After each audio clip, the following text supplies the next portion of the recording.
Tem gente que diz que objeto não tem alma, que apego a coisas materiais é coisa de gente fraca, de quem não sabe deixar o passado para trás. Mas essas pessoas nunca seguraram nas mãos uma aliança que atravessou 3 gerações de mulheres. Nunca sentiram o peso de mais de 70 anos de história num pedaço de ouro que cabe na palma da mão. Nunca viram essa mesma história ser jogada dentro de um saco de lixo preto, junto com embalagens vazias e papéis velhos, como se não valesse absolutamente nada. Meu nome é Vera Lúcia Monteiro. Tenho 68 anos. E essa história começa num sábado de manhã que eu jamais vou esquecer, por mais que tente. Eu estava deitada na cama do meu quarto, aquele quartinho nos fundos da casa do meu filho Marcelo, onde eu morava há 8 anos. Era um cômodo pequeno, com uma janela que dava para o muro dos fundos e uma porta que rangia toda vez que alguém abria. Mas era o meu canto. Ali eu guardava minhas poucas coisas, minhas lembranças, os pedaços de uma vida inteira que couberam em 2 malas quando saí da casa onde vivi com meu marido Osvaldo por mais de 3 décadas. O sol entrava pela fresta da cortina fina e fazia uma linha dourada no chão de cerâmica. Eu gostava daquele momento de silêncio antes da casa acordar. Era o único horário em que eu me sentia em paz, antes de começar a rotina de sempre. Preparar o café, cuidar dos netos Lucas e Marina, limpar o que ninguém limpava e ouvir as reclamações da minha nora Débora sobre tudo o que eu fazia de errado. Fechei os olhos e respirei fundo, tentando guardar aquela tranquilidade por mais alguns minutos. Foi quando ouvi a porta do meu quarto se abrir. Sem batida, sem aviso, sem o mínimo respeito que se tem até com desconhecidos na rua. Débora entrou como um furacão. Carregava 3 sacos de lixo pretos debaixo do braço e tinha aquele olhar determinado que eu já conhecia bem demais. O olhar de quem ia fazer as coisas do jeito dela, querendo eu ou não, gostando eu ou não. Bom dia para você também, eu disse, tentando manter a calma enquanto me sentava na cama. Ela nem respondeu. Foi direto para o meu armário e começou a abrir as gavetas com uma pressa que me gelou o estômago. "O que você está fazendo?" perguntei, sentindo meu coração acelerar. "Limpeza", ela disse, sem me olhar. "Essa casa precisa de espaço, de ar, de modernidade. Vou reformar tudo, deixar num estilo clean, minimalista. E esse quarto aqui está cheio de tranqueira acumulada que ninguém usa faz anos." Tranqueira. Era assim que ela chamava as minhas coisas.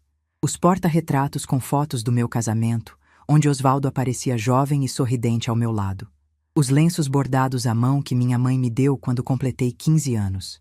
Os livros de lombada gasta que eu lia e relia há décadas, sempre encontrando algo novo em histórias antigas. Tudo isso para Débora era tranqueira. Tentei me levantar para impedir, mas minhas pernas não obedeceram. Era como se meu corpo soubesse, antes da minha mente, que não adiantava lutar, que eu já tinha perdido aquela batalha há muito tempo, no dia em que aceitei viver sob o teto de alguém que nunca me quis ali de verdade. Débora ia tirando as coisas das gavetas e jogando dentro dos sacos sem cerimônia nenhuma. Roupas que ela considerava velhas demais para existir. Caixas de bijuterias que ela achava sem valor nenhum. Cartas amareladas que Osvaldo me escreveu quando éramos namorados, décadas atrás, e que ela nem se deu ao trabalho de perguntar o que eram antes de jogar fora. Eu assistia em silêncio, um silêncio que doía mais do que qualquer grito que eu pudesse dar. Foi quando ela abriu a gaveta do criado mudo. A gaveta onde eu guardava a coisa mais preciosa que eu tinha no mundo. Vi a mão dela alcançar a caixinha de veludo azul marinho. Vi ela abrir a tampa com curiosidade descuidada. E vi o rosto dela se contorcer numa expressão de deboche quando seus olhos encontraram a aliança que estava ali dentro. Era uma peça simples, à primeira vista. Um anel de ouro amarelo com trabalho em filigrana, delicado, intrincado, feito à mão por alguém que entendia que joias não são apenas adornos. São histórias moldadas em metal precioso. São amor transformado em algo que se pode tocar.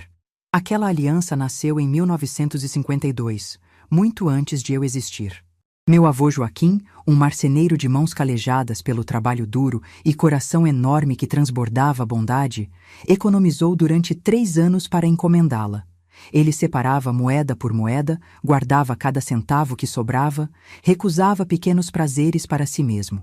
Tudo porque queria dar algo especial para minha avó Conceição, para celebrar 40 anos de um casamento que havia sobrevivido à pobreza, a perdas e a dificuldades que eu nem consigo imaginar.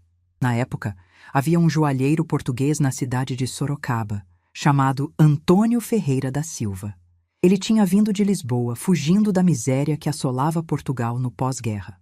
Se estabeleceu no Brasil com as ferramentas do ofício e uma habilidade rara que logo ficou conhecida na região. Antônio fazia peças únicas, no máximo 10 por ano, cada uma trabalhada à mão durante meses, com uma paciência e um cuidado que não existem mais. Meu avô foi até a oficina dele, mostrou todas as economias que tinha juntado em 3 anos de sacrifício e pediu uma aliança que representasse o amor de uma vida inteira. Antônio Ferreira olhou para aquele homem simples de mãos grossas e olhos úmidos, viu a devoção genuína que transbordava dele e aceitou o trabalho. 3 meses depois, a aliança ficou pronta. Era uma obra de arte em miniatura, com fios de ouro entrelaçados formando padrões que pareciam rendas. Minha avó Conceição usou aquela peça no dedo todos os dias até o último da vida dela. Nunca tirou, nem para dormir, nem para lavar louça, nem para nada. E antes de partir, aos 82 anos, ela chamou minha mãe Maria das Graças ao seu leito. Tirou a aliança do dedo com esforço porque já não saía fácil depois de tantas décadas. Colocou na mão dela e disse palavras que atravessaram gerações. Isso aqui é a prova de que fomos amadas. Passa para diante. Minha mãe usou a aliança por décadas também. Ela dizia que sentia a presença da mãe dela toda vez que olhava para o próprio dedo. E no dia do meu casamento com Osvaldo, em 1978, numa cerimônia simples na igreja do bairro, ela tirou a aliança do próprio dedo e colocou no meu. Eu tinha 20 anos, estava tremendo de emoção, e chorei tanto que mal consegui dizer os votos. Não era só uma joia. Era a história da minha família inteira cravada em ouro. Era Conceição, Maria das Graças e eu, 3 mulheres unidas por um fio dourado que atravessava o tempo. Tudo isso passou pela minha cabeça em segundos, enquanto eu via Débora segurando aquela aliança entre o polegar e o indicador, afastada do corpo, como se fosse algo sujo que pudesse contaminá-la. "Isso aqui ainda existe?" ela disse, com uma risada debochada que me cortou por dentro mais fundo do que qualquer faca. Meu Deus do céu, que coisa mais cafona, mais ultrapassada. "Débora, por favor", eu consegui dizer, a voz falhando e os olhos ardendo. "Essa aliança é de família, era da minha avó, depois da minha mãe. Tem mais de 70 anos de história." Ela me olhou com aquela expressão que eu conhecia tão bem. A expressão de superioridade, de impaciência, de quem acha que está perdendo tempo precioso ouvindo bobagem de velha.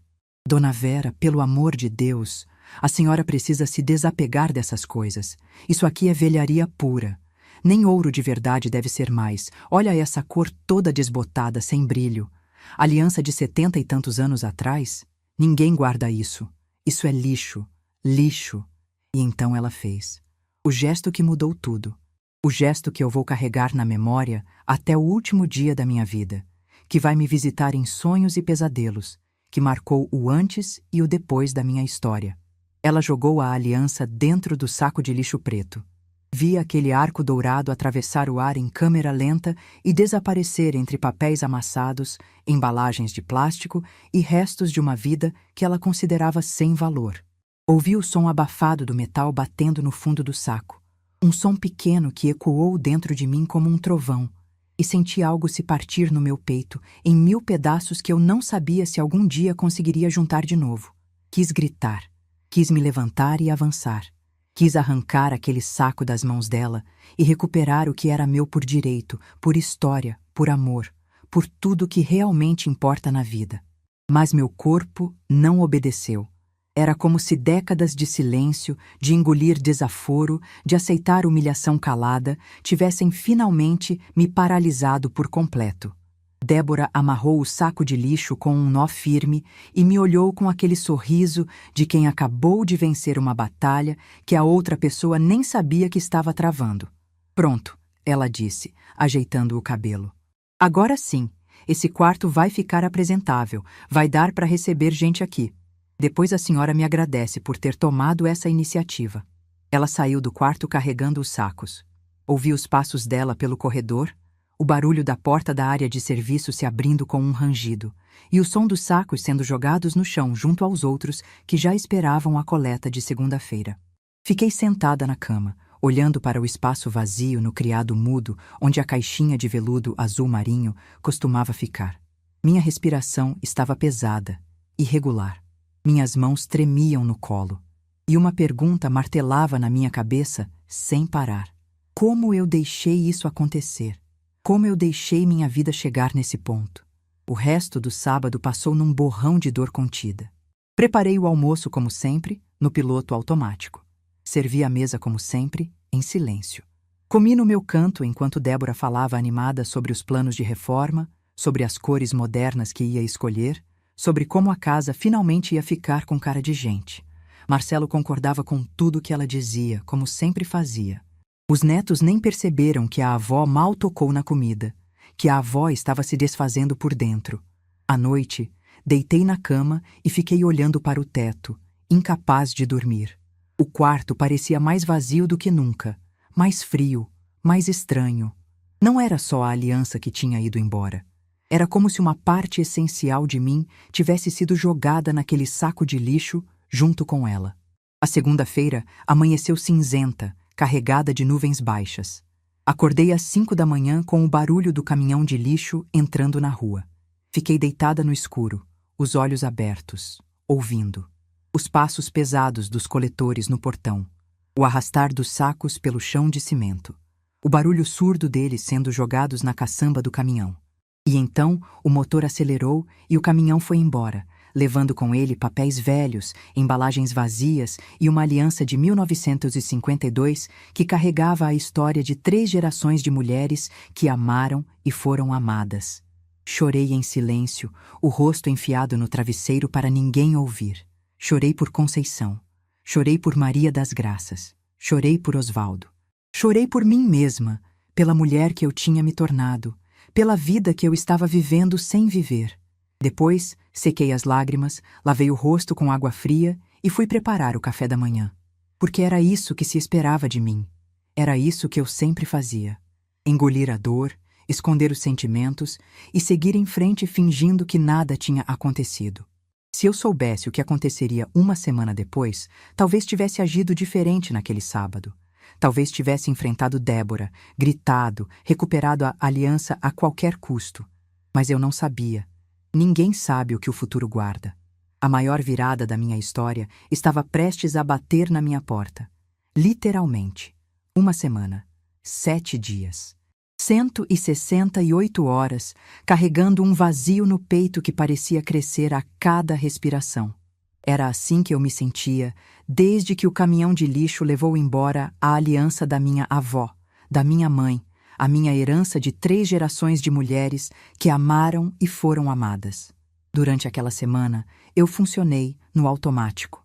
Acordava, preparava café, cuidava da casa, fazia comida, servia à mesa, lavava a louça, me escondia no quarto, repetia tudo no dia seguinte, e no outro, e no outro, como uma máquina que não sabe mais para que serve, mas continua funcionando, porque é a única coisa que conhece. Débora parecia mais leve, mais satisfeita consigo mesma. A reforma da casa tinha começado, e ela andava pela sala mostrando amostras de tinta para Marcelo, falando sobre móveis novos, sobre um estilo de vida mais moderno. Cada vez que eu passava e ouvia aquelas conversas, sentia um aperto no peito. A casa estava sendo transformada e eu me sentia cada vez mais uma peça que não encaixava em lugar nenhum.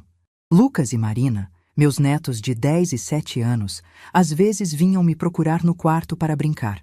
Eu tentava sorrir para eles, tentava parecer a avó de sempre, mas alguma coisa no meu olhar devia estar diferente. Marina me perguntou uma vez se eu estava doente.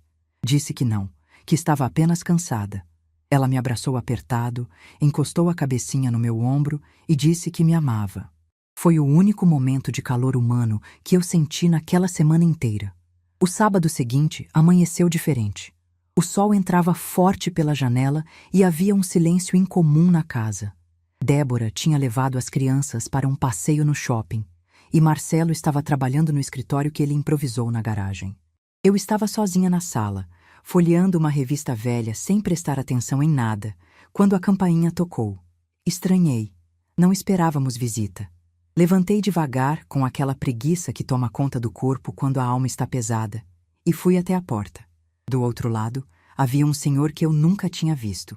Aparentava uns 60 e poucos anos, usava um terno escuro bem cortado, óculos de armação dourada e carregava uma pasta de couro marrom debaixo do braço. Tinha um ar elegante, daquelas pessoas que a gente percebe que são educadas antes mesmo de abrirem a boca. Ele sorriu de forma cordial e perguntou, com uma voz calma e bem articulada: "Bom dia, a senhora é Dona Vera Lúcia Monteiro?" Fiquei surpresa. Ninguém me procurava pelo nome completo há anos. Naquela casa, eu era Dona Vera, mãe, vó, quando muito. Às vezes nem isso, às vezes era só um vulto que passava pelos cômodos sem ser notado. "Sou eu mesma", respondi, ainda segurando a porta entreaberta. Ele se apresentou como Henrique Bastos, avaliador especializado em joias antigas e peças de família com valor histórico. Explicou que trabalhava para uma casa de leilões em São Paulo e que estava fazendo uma pesquisa na região sobre heranças do século XX. Disse que uma senhora chamada Carminha, que havia sido vizinha da minha mãe há muitos anos, tinha mencionado uma aliança famosa que existia na família Monteiro. "Dona Carminha faleceu há 2 anos", ele continuou. "Mas antes de partir, ela me passou uma lista de famílias que poderiam ter peças valiosas. O nome da senhora estava nessa lista.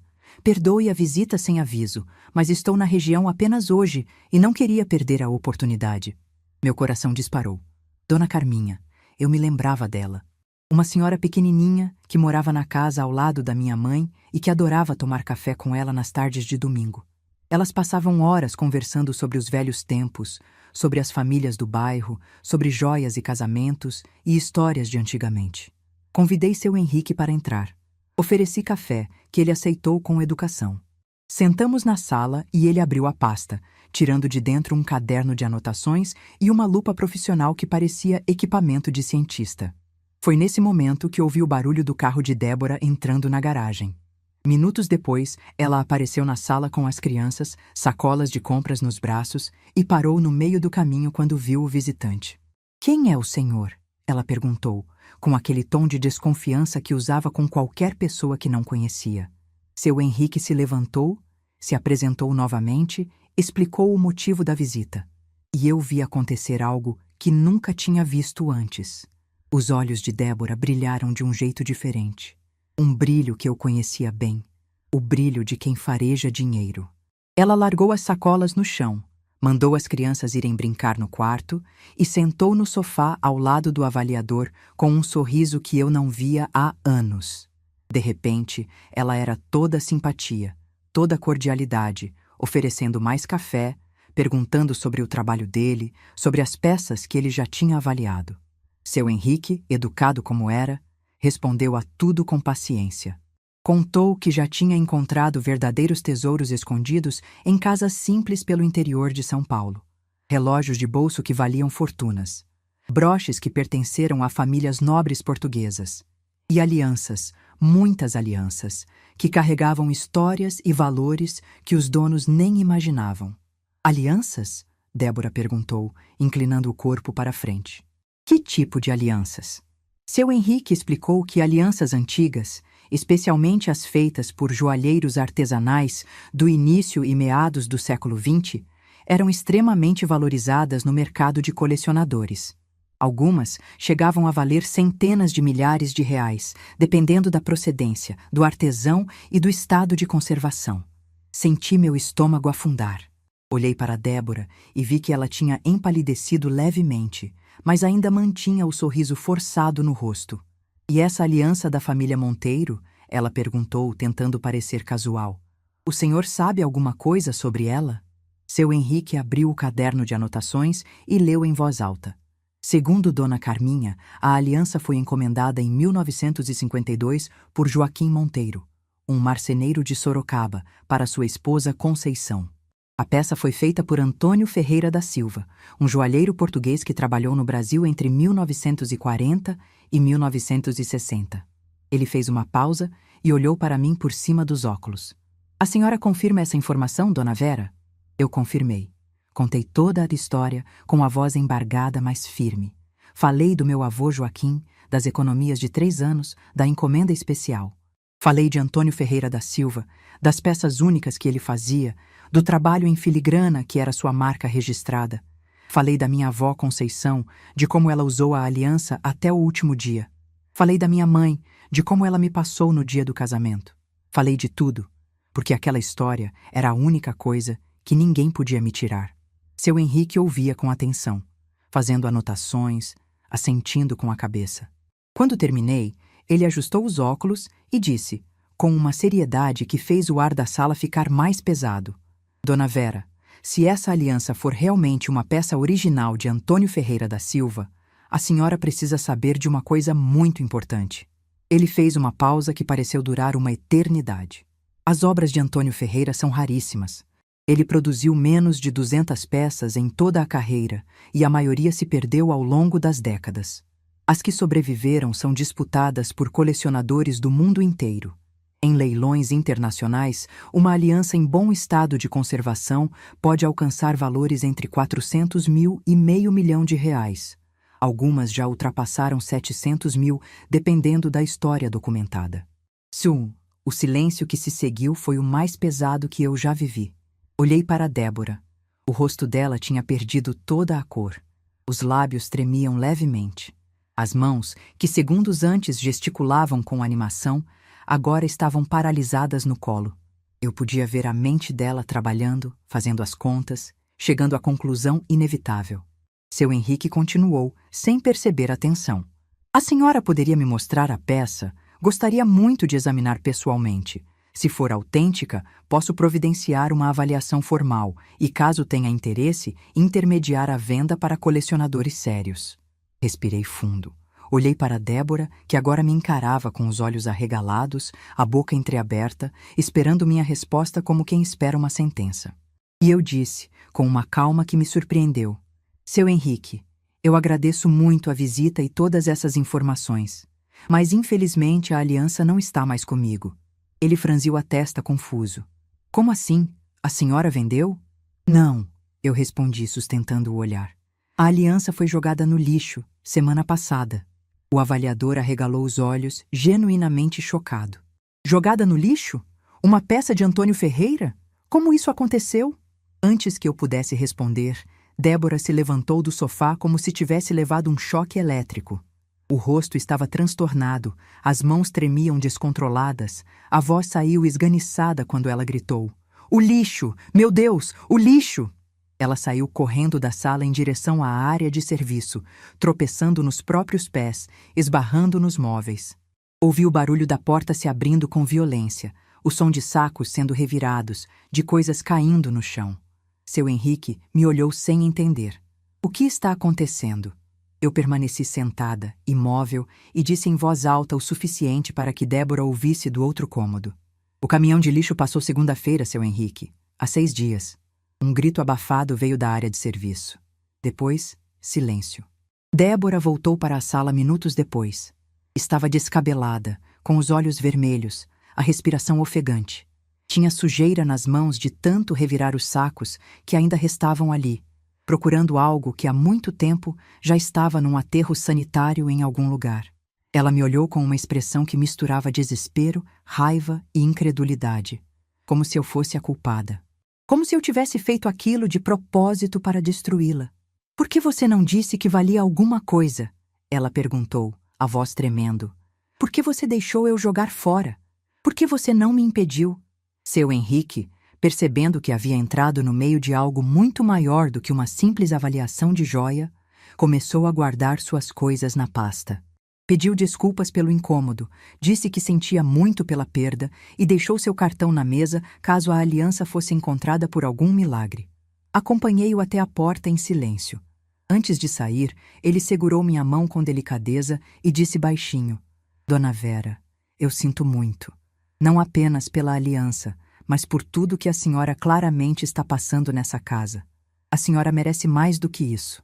Agradeci com um aceno de cabeça e fechei a porta. Quando voltei para a sala, Débora ainda estava no mesmo lugar, paralisada, olhando para o nada. Marcelo tinha aparecido, atraído pelo barulho, e tentava entender o que estava acontecendo. R$ 500.000, Débora murmurou, mais para si mesma do que para qualquer um. R$ 500.000 no lixo. Eu joguei R$ 500.000 no lixo. Marcelo olhou para mim pedindo explicação. Eu contei, em poucas palavras, o que havia acontecido. Vi o rosto do meu filho passar por várias emoções, surpresa, confusão e finalmente algo que parecia vergonha. Débora se virou para mim, os olhos cheios de lágrimas de frustração. Você fez isso de propósito, ela acusou. Você sabia o valor e não disse nada. Você queria me prejudicar. Eu a olhei nos olhos, sem desviar, sem me diminuir, sem pedir desculpas por algo que não fiz. Débora, eu não sabia o valor em dinheiro, mas eu sabia o valor que aquela aliança tinha para mim, para minha família, para 3 gerações de mulheres. E eu te implorei para não jogar fora. Você não quis ouvir. Você decidiu que era lixo. Você decidiu sozinha. Levantei do sofá e caminhei em direção ao meu quarto. Antes de sair da sala, me virei uma última vez e disse: Você passa a vida decidindo o que tem valor e o que não tem, Débora. Decidindo quem merece respeito e quem não merece. Pois agora você decidiu jogar fora R$ 500.000. Espero que a reforma da casa tenha valido a pena. Entrei no quarto e tranquei a porta. Do outro lado, ouvi Débora soluçando, Marcelo tentando acalmá-la, as crianças perguntando o que tinha acontecido. Ouvi o caos que eu nunca imaginei que viveria, mas que de alguma forma estranha me trouxe uma clareza que eu não tinha há anos. Sentei na cama e olhei para o criado mudo vazio. A aliança não estava mais ali. R$ 500.000 haviam ido para o lixo junto com ela. Mas pela primeira vez em muito tempo, eu não senti apenas dor. Senti também algo que parecia o começo de uma libertação, porque naquela sala, alguns minutos antes, eu tinha olhado nos olhos da mulher que me humilhou por anos e não tinha abaixado a cabeça. Eu tinha dito a verdade sem medo. Eu tinha mostrado que ainda existia uma Vera Lúcia que não se deixava destruir. E isso, eu descobri naquele momento, valia muito mais do que qualquer aliança. Aquela noite foi a mais longa da minha vida. Deitada na cama, olhando para o teto escuro do quarto, eu ouvia os sons da casa como nunca tinha ouvido antes. O ranger do assoalho quando alguém se levantava. O murmúrio abafado de vozes discutindo no quarto ao lado. O choro contido de Débora, que às vezes escapava pelas paredes finas. E o silêncio de Marcelo, que era ainda mais ensurdecedor do que qualquer grito. R$ 500.000. A frase ecoava na minha cabeça como um sino que não parava de tocar. R$ 500.000 que tinham ido para o lixo junto com a aliança da minha avó. R$ 500.000 que poderiam ter mudado a vida de qualquer pessoa. R$ 500.000 que Débora havia jogado fora com suas próprias mãos, rindo, debochando, me chamando de velha apegada a lixo. Mas não era o dinheiro que me mantinha acordada. Era outra coisa. Era a clareza que tinha tomado conta de mim naquela sala, quando olhei nos olhos de Débora e não abaixei a cabeça. Era a sensação de que algo dentro de mim havia finalmente acordado, depois de anos dormindo. Era a certeza de que eu não podia mais continuar vivendo daquele jeito. O domingo amanheceu tenso. Ninguém falou comigo durante o café da manhã. Débora nem desceu do quarto. Marcelo tomou café em silêncio, evitando me olhar, e saiu para a garagem assim que terminou. As crianças, sentindo o peso no ar, comeram rápido e foram brincar no quintal. Passei a manhã no meu quarto pensando na minha vida, nas minhas escolhas, em como eu tinha chegado ali.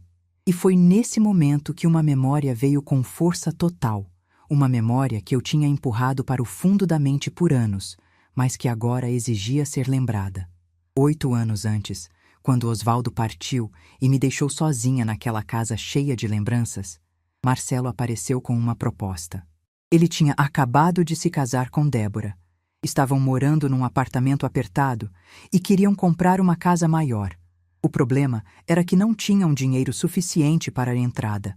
"Mãe, vende a casa e vem morar com a gente", ele disse, com aquele sorriso que eu conhecia desde que ele era bebê. Você não pode ficar sozinha aqui. É perigoso, é triste.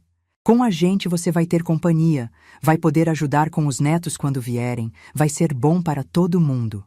Na época, eu estava destruída pela perda de Osvaldo. A casa onde vivemos por mais de 3 décadas parecia grande demais, vazia demais, silenciosa demais. Cada cômodo tinha uma lembrança dele. Cada objeto me fazia chorar. A ideia de sair dali, de recomeçar, de ter família por perto, pareceu a salvação. Vendi a casa por R$380 mil. Era um valor bom para a época, fruto de décadas de trabalho meu e de Osvaldo. Aquela casa representava uma vida inteira de sacrifícios, de economias, de escolhas difíceis. E eu entreguei quase tudo para o meu filho. Dei 300 mil para Marcelo, 300 mil reais para a entrada da casa onde eu agora era tratada como uma intrusa. Guardei apenas 80 mil numa poupança, para emergências, para não depender completamente deles. Na época, Marcelo prometeu que a casa seria de todos, que eu teria meu espaço, minha liberdade, meu lugar na família. Débora sorriu e disse que seria maravilhoso ter uma sogra por perto para ajudar. Eu acreditei. Quis acreditar. Mas as promessas foram se desfazendo com o tempo, como tinta que desbota no sol.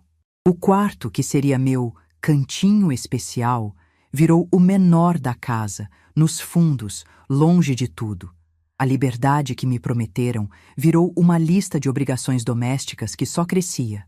E o lugar na família que eu deveria ter se transformou num canto invisível onde ninguém me via, ninguém me ouvia, ninguém se importava. 300 mil reais. Eu tinha dado 300 mil reais para comprar o direito de ser humilhada em silêncio. Naquela manhã de domingo, sentada na cama do quarto que deveria ser meu refúgio, mas era minha prisão, eu finalmente enxerguei a verdade com clareza brutal. Eu não era família naquela casa. Era mão de obra gratuita. Era babá sem salário. Era empregada doméstica que ainda por cima tinha pago para trabalhar. Foi então que ouvi batidas na porta do meu quarto. 3 batidas suaves, hesitantes. Mãe, posso entrar? Era Marcelo. A voz dele estava diferente, carregada de algo que eu não ouvia há muito tempo. Culpa, talvez, ou medo. Levantei, destranquei a porta e voltei a sentar na cama. Ele entrou devagar, como quem entra num território desconhecido. Fechou a porta atrás de si e ficou parado, sem saber onde se colocar. Senta, eu disse, apontando para a cadeira perto da janela. Ele sentou. O silêncio entre nós durou quase 1 minuto inteiro. Foi ele quem quebrou. Mãe, eu não sei o que dizer. Sobre a aliança, sobre tudo. Eu não sabia que valia tanto dinheiro. Se você soubesse o quê? Eu interrompi. Teria impedido sua esposa de jogar fora? Teria me defendido? Teria feito alguma coisa diferente do que fez nos últimos 8 anos, que foi absolutamente nada? Ele abaixou os olhos. Vi o maxilar dele tremer levemente. Mãe, não é assim. É assim sim, Marcelo. É exatamente assim. Minha voz saiu mais firme do que eu esperava. Você viu sua esposa me desrespeitar centenas de vezes. Viu ela criticar minha comida, minhas roupas, meu jeito de ser. Viu ela entrar no meu quarto sem bater, mexer nas minhas coisas, decidir o que eu podia ou não podia ter. E você nunca disse uma palavra, nunca me defendeu, nunca escolheu a sua mãe. Ele levantou os olhos marejados. Eu estava no meio, mãe, entre você e minha esposa. Não é fácil. Não é fácil? Eu repeti, sentindo algo quente subir pelo meu peito. Sabe o que não é fácil, Marcelo? Vender a casa onde você viveu a vida inteira, a casa onde criou seu filho, a casa que construiu com seu marido tijolo por tijolo, entregar 300 mil reais para esse filho comprar uma casa nova, e depois descobrir que nessa casa nova você não tem lugar nenhum. O rosto dele ficou pálido. Ele abriu a boca para falar, mas eu não deixei.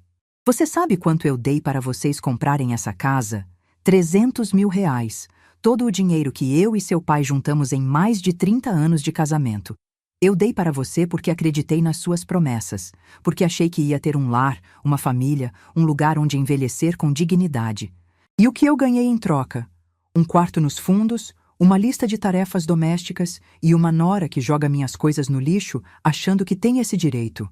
Marcelo estava chorando agora. Lágrimas silenciosas escorrendo pelo rosto de um homem de 40 anos que naquele momento parecia um menino perdido. Mãe, me desculpa, ele disse, a voz embargada. Eu errei, eu sei que errei, mas a gente pode resolver isso. Eu vou conversar com a Débora, vou exigir que ela te trate melhor, vou... Não, eu interrompi. Não vai resolver nada, Marcelo, porque o problema não é só a Débora. O problema é que você deixou isso acontecer. Você escolheu o silêncio, você escolheu a conveniência, você escolheu não ver o que estava bem na sua frente. Levantei da cama e fui até a janela. Olhei para o quintal onde Lucas e Marina brincavam, alheios ao terremoto que acontecia dentro de casa. Eu vou embora, Marcelo. Ele se levantou da cadeira num impulso. Como assim? Embora? Para onde? Não sei ainda. Mas vou. Não dá mais para ficar aqui. Não depois de tudo que aconteceu. Não depois de finalmente enxergar o que eu me tornei nesses 8 anos. Mãe, você não pode ir embora assim. Onde você vai morar? Como vai se sustentar? Você tem quase 70 anos. Não pode simplesmente... Eu tenho 68 anos. Eu corrigi, me virando para encará-lo. E tenho 80 mil reais na poupança que sobrou da venda da casa. Tenho minha aposentadoria. E tenho uma irmã em Santos que sempre disse que a porta dela está aberta para mim. Eu vou ficar bem, Marcelo. Talvez pela primeira vez em muito tempo eu vá ficar bem de verdade. Ele deu um passo na minha direção, os olhos suplicantes. Mãe, por favor, não faz isso. As crianças precisam de você. Eu preciso de você. A gente pode mudar, pode ser diferente. As crianças vão sentir minha falta, e eu vou sentir a falta delas. Mas elas têm pai e mãe para cuidar delas. E você, Marcelo? Fiz uma pausa, escolhendo as palavras com cuidado. Você precisou de mim a vida inteira, e eu sempre estive aqui. Mas agora eu preciso de mim. Preciso me lembrar de quem eu era antes de virar só a mãe do Marcelo, a avó do Lucas e da Marina, a empregada da Débora. Preciso voltar a ser Vera Lúcia. Ele ficou em silêncio por um longo momento. Quando falou de novo, a voz era quase um sussurro. E os 300 mil? Você quer de volta? A pergunta me pegou de surpresa. Olhei para o meu filho, para aquele homem que eu tinha carregado no colo, que eu tinha criado sozinha depois que Osvaldo partiu cedo demais, que eu tinha amado mais do que a mim mesma por 4 décadas. E senti algo que não esperava sentir. Pena. Não, Marcelo. Não quero o dinheiro de volta. Eu dei de presente, e presente não se pede de volta. Além disso, vocês não teriam como me devolver mesmo, não é? A reforma que a Débora tanto queria deve estar consumindo cada centavo. Ele abaixou os olhos, confirmando em silêncio o que eu já sabia. Eu só quero uma coisa, eu continuei. Quero que você lembre de tudo isso quando suas filhas crescerem. Quero que você ensine Lucas e Marina a tratar as pessoas com respeito, mesmo quando essas pessoas não têm mais nada a oferecer além de amor. E quero que você nunca, jamais, deixe alguém tratar a sua mãe do jeito que você deixou a Débora me tratar. Ele assentiu, incapaz de falar. Caminhei até a porta e a abri. Agora eu preciso ficar sozinha. Preciso pensar, organizar minhas coisas, fazer alguns telefonemas. Amanhã a gente conversa sobre os detalhes. Marcelo passou por mim de cabeça baixa. Antes de sair, ele parou e disse sem se virar. Eu te amo, mãe. Mesmo não parecendo, mesmo eu tendo falhado tanto com você, eu te amo. Eu sei, filho, respondi. Eu também te amo. Mas às vezes amor não é suficiente. Às vezes a gente precisa de respeito também. Ele saiu. Fechei a porta e encostei as costas nela, sentindo o peso daquela conversa em cada osso do meu corpo. Fui até o criado mudo, peguei meu celular e procurei um número que eu não discava há meses. Minha irmã Odete, em Santos. Ela atendeu no 3º toque. Vera! Nossa, que surpresa! Está tudo bem? Respirei fundo e disse as palavras que mudariam minha vida. Odete, eu preciso da sua ajuda. Eu preciso sair daqui. Você pode me receber por uns dias até eu me organizar? O silêncio do outro lado durou apenas 1 segundo. Depois, a voz firme e acolhedora da minha irmã mais velha encheu meu ouvido. Vera, A minha casa é sua casa. Sempre foi. Vem pra cá, irmã. Vem que a gente resolve tudo junto. Desliguei o telefone e olhei pela janela. O sol da tarde pintava o quintal de dourado. Lucas e Marina ainda brincavam lá fora, as risadas deles entrando pelo vidro fechado. Eu ia sentir falta daquelas risadas. Ia sentir falta daqueles abraços, daqueles beijinhos de boa noite, daquelas perguntinhas inocentes que só criança sabe fazer. Mas eu não podia mais viver uma vida pela metade, só para estar perto deles. Às vezes a gente precisa ir embora para poder voltar. Precisa se perder para se encontrar. Precisa deixar de ser tudo para os outros, para finalmente ser alguma coisa para si mesma. E era exatamente isso que eu estava prestes a fazer. Passei a segunda-feira inteira arrumando minhas coisas. Não tinha muito o que levar. 8 anos morando naquela casa e minha vida inteira cabia em 2 malas e uma bolsa de mão. Roupas, alguns livros, os documentos importantes, as poucas fotografias que Débora não tinha jogado fora. Era triste perceber como eu tinha me reduzido ao longo dos anos, como tinha ocupado cada vez menos espaço, cada vez menos ar, cada vez menos vida. Marcelo saiu cedo para o trabalho, evitando me olhar durante o café da manhã. Débora nem desceu do quarto. Segundo as crianças, ela estava com dor de cabeça. Eu sabia que a dor de cabeça tinha nome. 500 mil reais perdidos para sempre num aterro sanitário. Lucas e Marina foram para a escola sem saber que aquele seria um dos últimos dias normais com a avó por perto.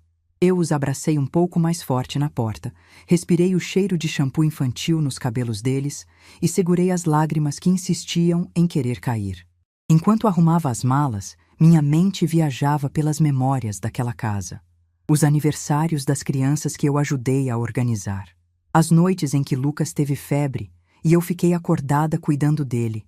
As tardes em que Marina me pedia para fazer trança no cabelo enquanto contava sobre as amigas da escola. Pequenos momentos que, somados, formavam anos inteiros de dedicação. Eu não estava deixando apenas uma casa. Estava deixando uma parte de mim que nunca mais seria a mesma. Odete me ligou no meio da tarde para confirmar os detalhes. Ela tinha preparado o quarto de hóspedes, comprado lençóis novos, até flores tinha colocado no criado mudo. Minha irmã mais velha, 72 anos, viúva também, morando sozinha num apartamento de frente para o mar em Santos. Ela sempre dizia que eu deveria ter ido morar com ela quando Osvaldo partiu. Talvez ela estivesse certa. Talvez eu tivesse escolhido o caminho errado 8 anos atrás. Mas não adiantava pensar no que poderia ter sido. O que importava agora era o que ainda podia ser. A passagem de ônibus estava comprada para quarta-feira, às 7 da manhã. Eu tinha decidido partir cedo, antes que a casa acordasse por completo, antes que as despedidas ficassem longas demais, dolorosas demais. Mas havia uma coisa que eu precisava fazer antes de ir. Precisava me despedir dos meus netos. Na terça-feira à noite, depois do jantar, pedi para Marcelo trazer as crianças até meu quarto. Ele me olhou com os olhos vermelhos, mas não disse nada. Apenas assentiu e foi buscá-los. Lucas entrou primeiro, com aquele jeitão desengonçado de menino de 10 anos que está crescendo rápido demais.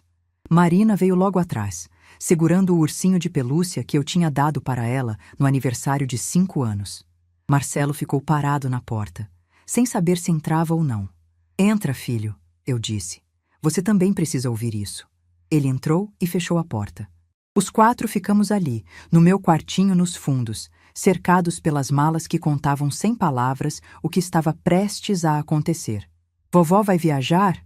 Marina perguntou, olhando para as malas com aqueles olhos grandes e curiosos. Respirei fundo. Tinha ensaiado aquela conversa na minha cabeça o dia inteiro, mas agora que o momento tinha chegado, as palavras pareciam fugir. "Vem cá, meu amor", eu disse abrindo os braços. Marina correu e se aninhou no meu colo. Lucas ficou parado, desconfiado, como se já soubesse que algo estava errado. Com 10 anos, as crianças já percebem mais do que a gente imagina. "A vovó vai morar um tempo na casa da tia-avó Odete, em Santos", eu disse, tentando manter a voz firme. "Lembra dela? A gente foi visitar uma vez quando você era pequenininha." Marina franziu a testa. "Mas por quê? A vovó não gosta mais de morar aqui com a gente?" A pergunta me acertou como uma flecha no peito. Olhei para Marcelo, que desviou o olhar. Voltei os olhos para minha neta e acariciei o rosto dela com toda a ternura que eu tinha. Não é isso, meu amor. A vovó ama vocês mais do que tudo no mundo. Mas às vezes a gente precisa ir embora para ficar bem. Às vezes a gente precisa de um tempinho longe para lembrar de quem a gente é. Lucas se aproximou devagar. É por causa da briga? Ele perguntou, baixinho.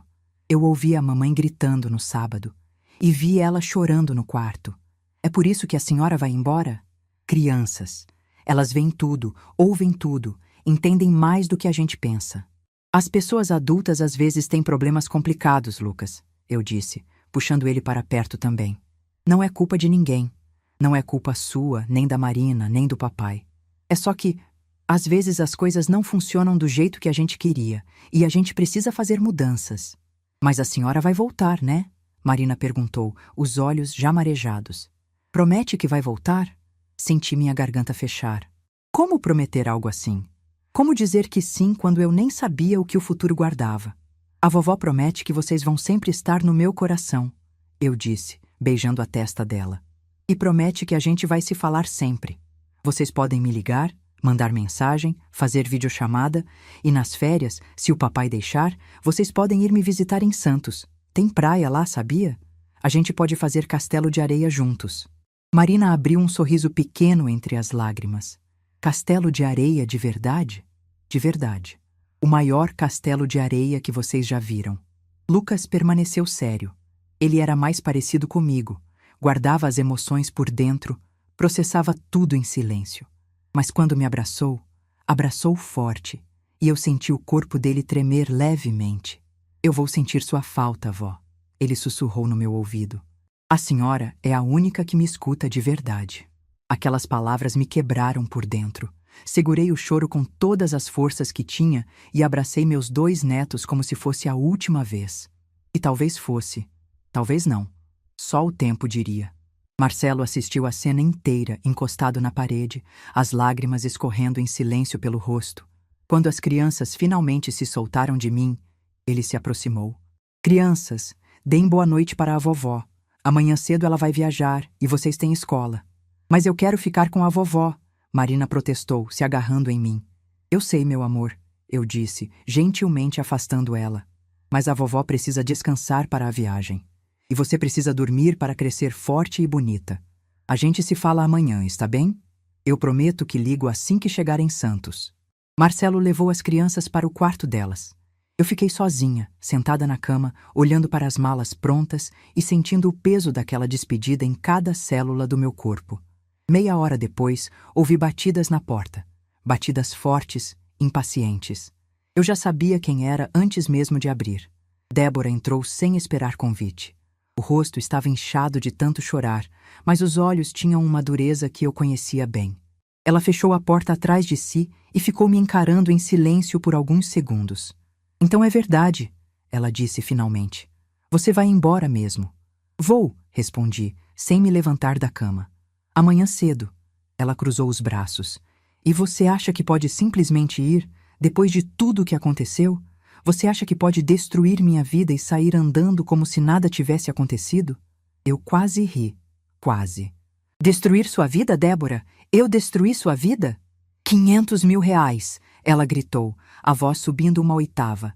500 mil reais que estavam guardados nesse quarto e você nunca disse nada. Você deixou eu jogar fora de propósito. Você queria me ferrar. Levantei da cama devagar.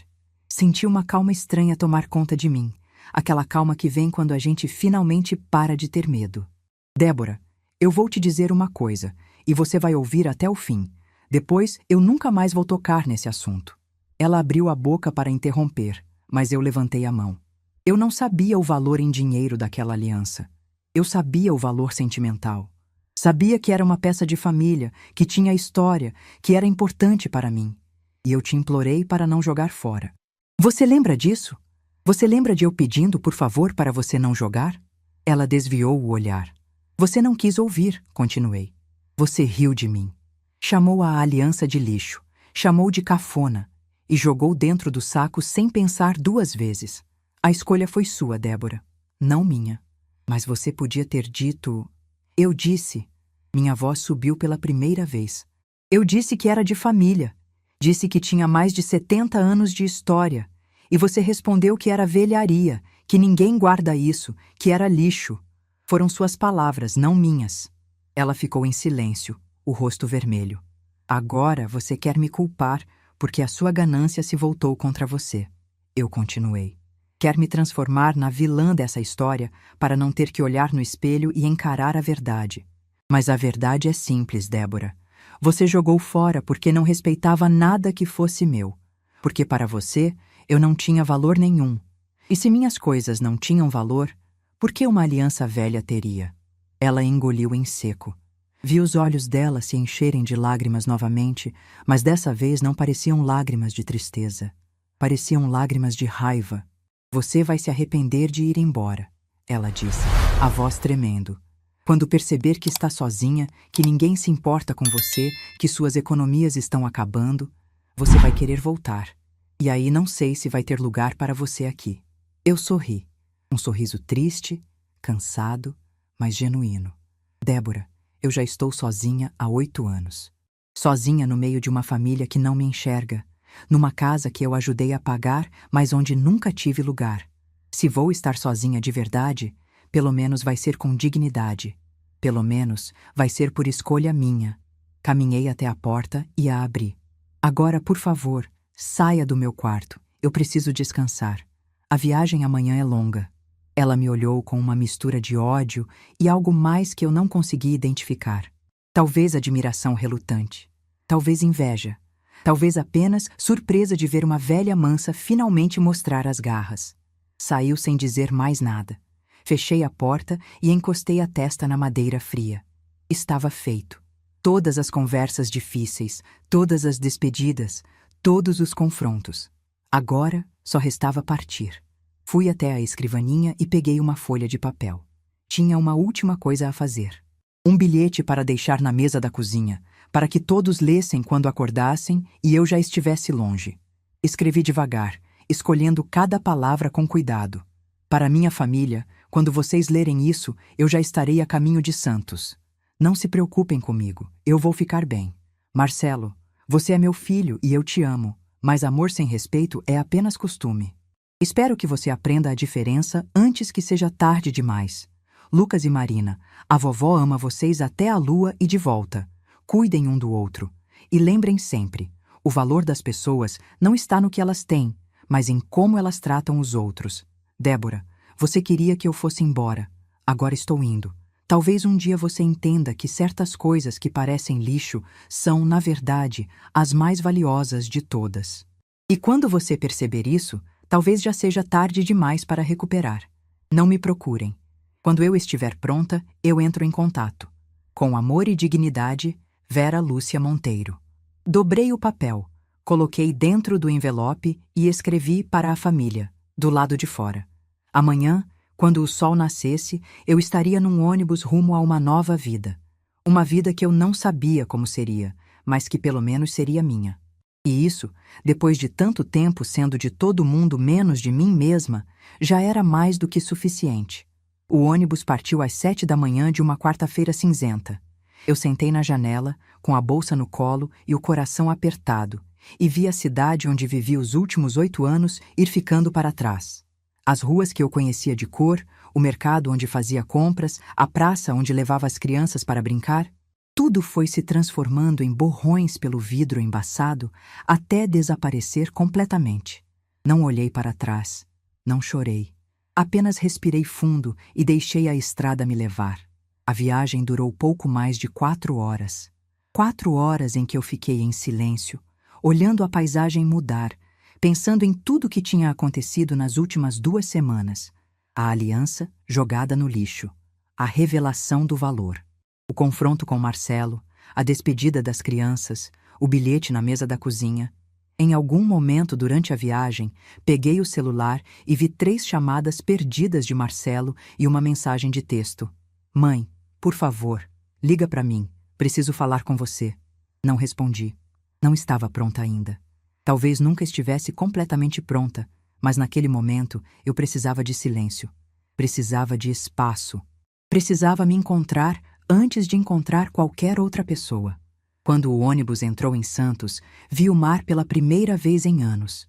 Estava lá, imenso, azul, brilhando sob o sol do meio-dia como se estivesse me dando as boas-vindas. Senti uma coisa estranha no peito, algo que demorei a reconhecer porque fazia muito tempo que não sentia. Era esperança.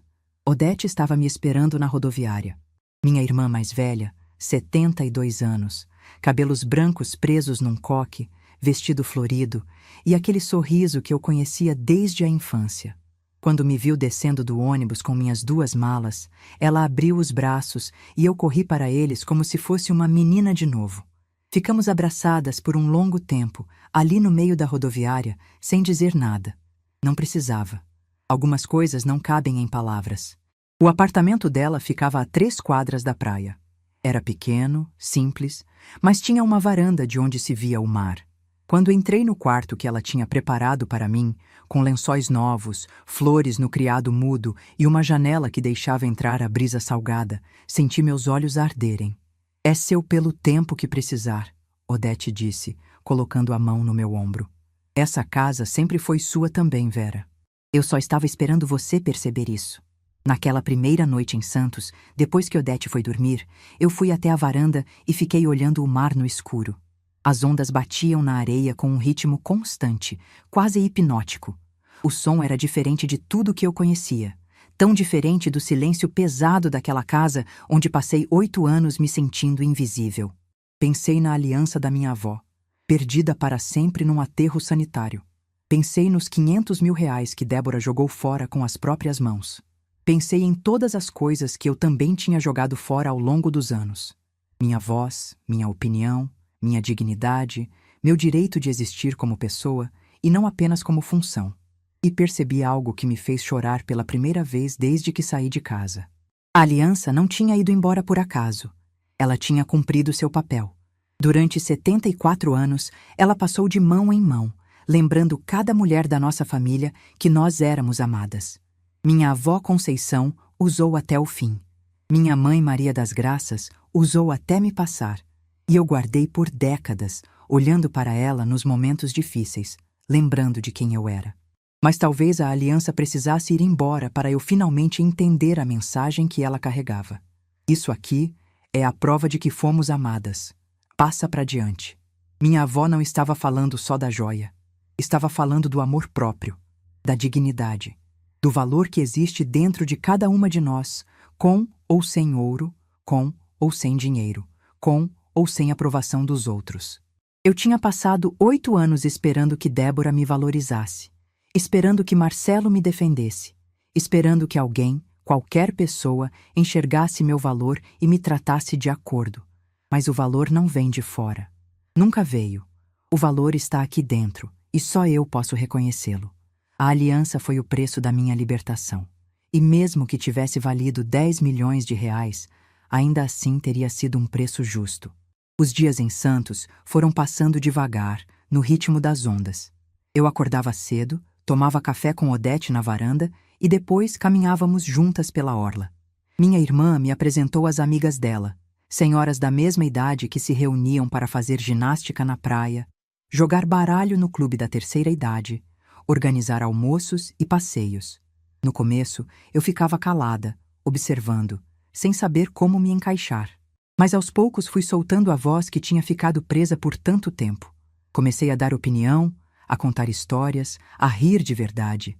Descobri que ainda sabia ser engraçada, que ainda tinha coisas interessantes para dizer, que ainda existia uma Vera Lúcia além da mãe, da avó, da sogra. 2 semanas depois de chegar em Santos, finalmente liguei para Marcelo. Ele atendeu no primeiro toque. "Mãe?" "Graças a Deus." "Eu estava tão preocupado." "Eu sei, filho. Desculpa ter sumido assim. Eu precisava de um tempo." Conversamos por quase 1 hora. Ele me contou que as crianças perguntavam por mim todos os dias, que Marina dormia abraçada com o ursinho que eu tinha dado, que Lucas tinha ficado mais quieto desde que eu fui embora. Contou também que Débora não estava bem, que passava as noites pesquisando sobre a aliança na internet, que tinha desenvolvido uma obsessão doentia com o que poderia ter sido. "Ela fala da aliança o tempo todo, mãe," ele disse, a voz cansada. "Como se fosse a única coisa que importa. Às vezes eu acho que ela sente mais falta do dinheiro que perdeu do que de você. Não respondi. Não tinha o que responder. Mãe, você vai voltar? Ele perguntou depois de um silêncio longo. Não sei, filho. Não agora. Talvez nunca para morar. Mas eu quero ver as crianças. Quero estar presente na vida delas, mesmo de longe. Será que você pode trazê-las para me visitar nas férias? Ele prometeu que sim. E dessa vez, diferente de todas as promessas que ele tinha feito nos últimos 8 anos, eu escolhi acreditar. Um mês depois, Marcelo trouxe Lucas e Marina para passar um fim de semana em Santos. Eu os esperei na rodoviária com o coração acelerado, sem saber como seria o reencontro. Mas quando Marina me viu, ela soltou a mão do pai e veio correndo na minha direção, gritando "Vovó!", com aquela voz fina que eu tanto amava. Lucas veio logo atrás, mais contido, mas com um sorriso que dizia tudo que ele não conseguia colocar em palavras. Passamos o fim de semana inteiro na praia. Fizemos castelo de areia, como eu tinha prometido. Tomamos sorvete na orla. Caminhamos com os pés na água, deixando as ondas molharem nossas canelas.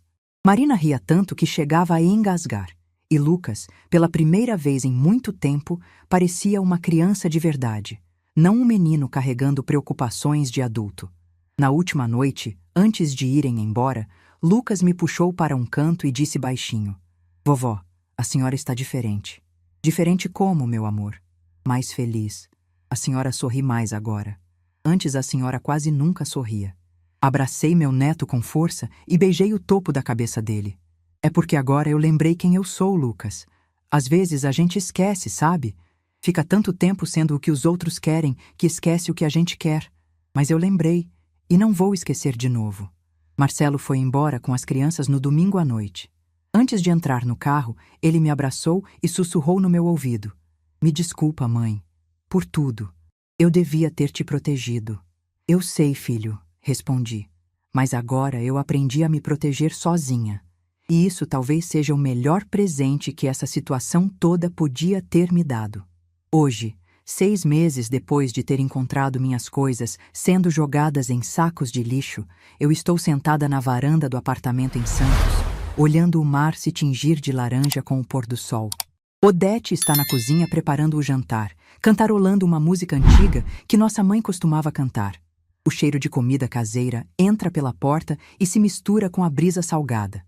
Não tenho mais a aliança da minha avó. Nunca mais vou tê-la. 500 mil reais foram para o lixo junto com ela, e não há nada que eu possa fazer para mudar isso. Mas sabe de uma coisa?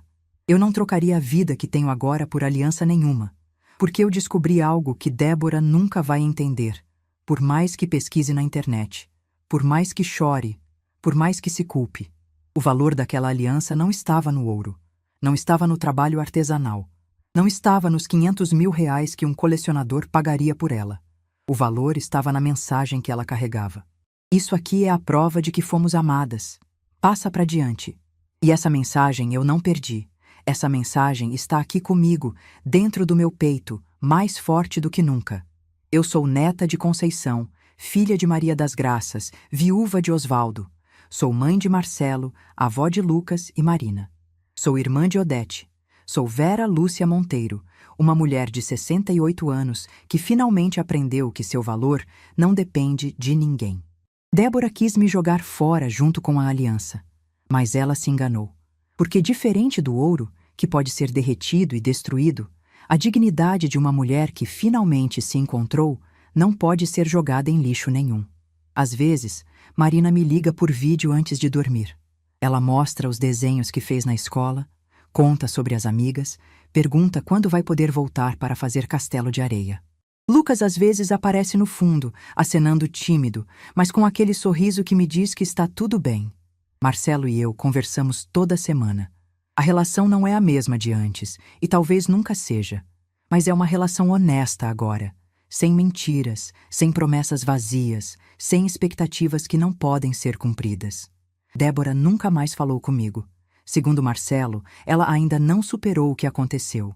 Ainda acorda de madrugada pensando na aliança, ainda procura em sites de leilão, ainda alimenta a esperança absurda de que a peça apareça em algum lugar. Eu não guardo rancor dela. Não tenho mais espaço para isso. Rancor ocupa lugar que eu prefiro preencher com coisas melhores. Caminhadas na praia, risadas com minha irmã, videochamadas com meus netos, o som das ondas me fazendo companhia enquanto eu leio um livro na varanda.